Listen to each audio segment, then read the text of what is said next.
এই যে বাচ্চারা, একটা সুন্দর গ্রামে থাকতো গোপাল ভাঁড়। সে একটু মজার, একটু বোকা, কিন্তু মনটা ছিল একদম সোনার মতো। গ্রামের পাশে ছিল এক জাদু বাগান। এখানে ফুল কথা বলে, ফল হাসে, আর পশু পাখিরা গল্প করে। গোপাল লোভী গলায় বলল, এত ফল, সব যদি আমি একাই খাই। আম গাছ গম্ভীর স্বরে বলল, গোপাল, লোভ ভালো না কিন্তু। হাতি ভারী গলায় বলল, ভাগ করলে সুখ বাড়ে। টিয়া পাখি মিষ্টি সুরে বলল, সবাই বন্ধু হলে জীবন সুন্দর। কিন্তু গোপাল কারো কথা শুনল না। সে লুকিয়ে সব ফল তুলে নিল। আর ঠিক তখনই হঠাৎ বাগানটা চুপ হয়ে গেল। গোপাল তখন খুব ভয় পেয়ে গেল। সে কাঁদতে কাঁদতে বলল, আমি খুব ভুল করেছি। লোভ করলে কেউ সুখী হয় না।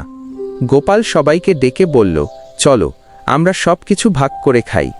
অমনি সবাই হাসল, আর বাগানটা আবার আগের মতো সুন্দর হয়ে উঠল।